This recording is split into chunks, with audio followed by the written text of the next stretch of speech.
Hello, hello les amis, comment ça va aujourd'hui?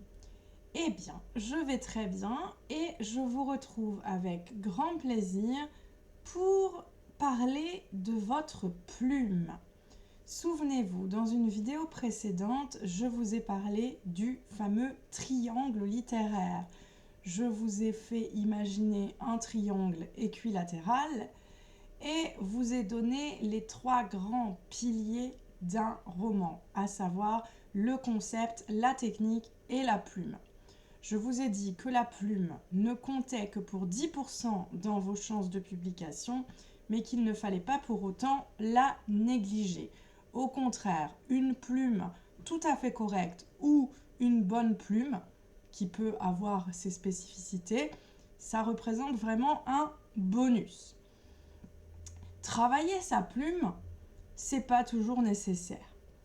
On travaillera sa plume si on manque d'automatisme, si on n'a pas l'habitude d'écrire, si on vient tout juste de se lancer dans cette aventure, ou si on reconnaît avoir un vocabulaire plutôt pauvre, c'est-à-dire avoir le réflexe de toujours se réfugier derrière les mêmes mots et ne pas vraiment savoir comment varier tout ça. Travailler sa plume, c'est travailler sur plusieurs aspects de la langue française. On peut d'abord travailler sur les antonymes, que l'on appelle aussi les contraires. Je vais vous donner un exemple. Vous savez que clair peut être le contraire de sombre, mais vous pouvez aussi dire lumineux, clarteux, qui va être le contraire d'obscur, par exemple. D'accord ? Ça vous fait gagner en variété lexicale et surtout en précision. On peut travailler sur les synonymes et sur les champs lexicaux, c'est-à-dire les mots qui appartiennent à une même famille, qui veulent dire la même chose. Pour ça, je vous recommande d'imaginer un soleil au centre duquel vous allez écrire un verbe, et sur chacun de ces rayons, vous allez considérer des lettres et essayer de trouver un verbe qui commence par ces lettres et qui puisse appartenir à la même famille que le verbe que vous avez considéré comme étant votre verbe central. Je vous donne un exemple. Vous avez le verbe casser, qui est votre verbe central. Avec un B, vous pouvez dire briser. Avec un R, rompre. Avec un D, détruire ou démolir. D'accord ? Il y a parfois plusieurs mots à trouver pour une même lettre. Il faut vraiment réfléchir, il faut vraiment varier au maximum. Plus vous verrez des mots, plus vous pourrez les visualiser en lisant ou en écrivant, et plus vous aurez l'habitude de les emporter dans votre valise lexicale personnelle. Vous pouvez travailler également sur la langue familière ou la langue argotique, d'accord ? Les expressions. Si vos personnages sont un peu limités d'esprit, s'ils n'ont pas fait beaucoup d'études, ils vont s'exprimer de manière parfois maladroite.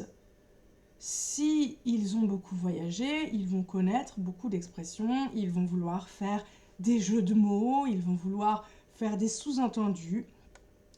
Si je prends les animaux, on a donc le chat échaudé qui craint l'eau froide, s'entendre comme chien et chat, quand le chat n'est pas là, les souris dansent, etc., etc. Vous avez des expressions qui peuvent tourner autour d'une notion. Ça peut être un fruit, un légume, un animal, n'importe quoi.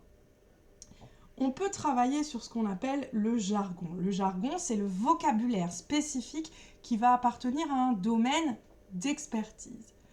Je vais vous donner un exemple. On a le domaine de la météo. Aujourd'hui, à Nancy, il pleut, mais la pluie n'est pas forcément une averse, n'est pas forcément un rideau de pluie, n'est pas forcément une bruine. Voilà, la pluie est plus ou moins légère, plus ou moins forte, etc. Et en fonction de ça, son appellation sera différente. On parlera aussi du manteau de neige, d'un brouillard épais à couper au couteau ou d'une petite brume. On parlera d'une brise ou d'un vent glacial. On parlera du Mistral ou de la Tramontane, etc. etc. Voilà, je vous ai parlé ici du jargon météorologique et ça peut s'appliquer à n'importe quelle profession, à n'importe quel domaine spécifique. On peut travailler aussi sur les colocations. Les colocations avec 2 L, attention, parce que si vous l'écrivez avec un seul L, on a affaire à des gens qui partagent le même appartement. Ça n'a rien à voir avec la langue française. Des colocations, c'est des mots qui s'écrivent les uns à côté des autres, qui s'écrivent toujours les uns à côté des autres, de manière à écrire des phrases françaises correctes. Je vais vous donner un exemple du jargon médical cette fois.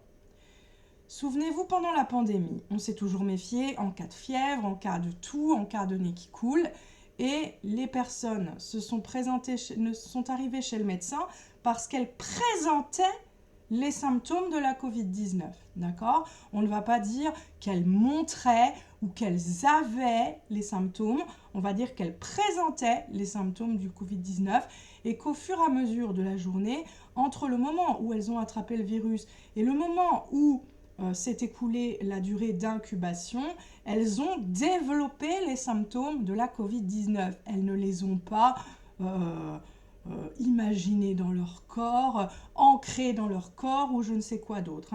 Développer et présenter des symptômes au moment venu, ça c'est un exemple de colocation. D'accord ? On dira aussi dans le jargon éducatif ou dans le jargon universitaire, soutenir une thèse et non pas démontrer sa thèse ou présenter sa thèse ou réciter sa thèse ou je ne sais quoi. Voilà. C'est ça les colocations. On va avoir tendance à hésiter entre certains termes et il y en a un qui sera la combinaison idéale et qui va nous permettre d'écrire dans une langue vraiment très correcte et très soignée. On peut travailler aussi sur les acceptions. Attention, j'ai bien dit acception et pas acceptation. Rien à voir avec le verbe accepter. Des acceptions, ça doit vous faire penser à un dictionnaire, d'accord ? Dans un dictionnaire, vous avez l'entrée, donc le mot en gras, classé par ordre alphabétique. Et pour chaque entrée, vous avez des acceptions. Et pour chaque acception, vous avez des contextes d'emploi et des exemples qui vous sont donnés. Si je prends par exemple l'entrée fleur, d'accord ? Une fleur, on sait tous que c'est un végétal. Donc acception numéro 1, le végétal. Acception numéro 2, se jeter des fleurs.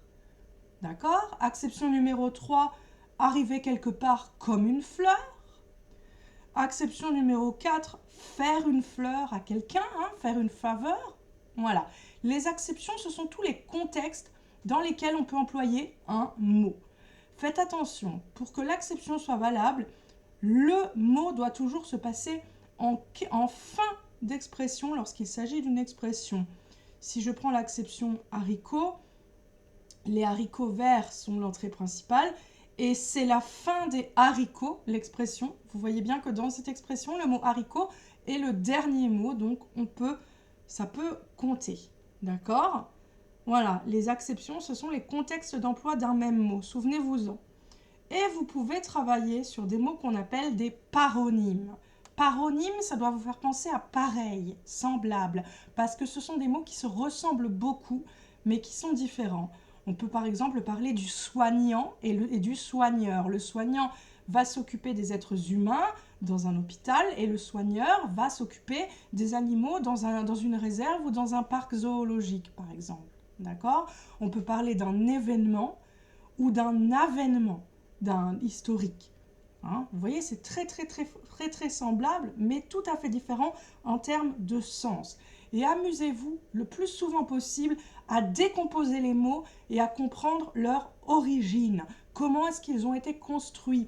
On va utiliser des suffixes, des préfixes. On va utiliser ça pour donner du sens. On parle de fongicides, les produits contre les champignons, de fratricides, d'homicides, de génocides. Vous voyez très bien que tous ces mots en cide impliquent l'action de tuer quelque chose ou de lutter contre quelque chose. Il n'y a pas que ce suffixe-là, mais c'est un bon exemple. Voilà, j'ai rien oublié. Je récapitule. Les synonymes, les paronymes, les contraires, l'étymologie, la langue familière, le vocabulaire très spécifique ou très jargonique les collocations et les acceptions. Ça, c'est l'ensemble des aspects qu'il vous faut travailler pour rendre votre plume la plus correcte possible et pour pouvoir vous donner la chance de bénéficier d'un réel bonus. Voilà, à vos crayons, à vos stylos, à vos claviers, écrivez. Et n'oubliez pas qu'avant d'écrire une partie d'un roman, avant de penser à un concept, il convient de s'entraîner avec des productions isolées et relativement courtes. Écrivez, encore et toujours. Bye bye!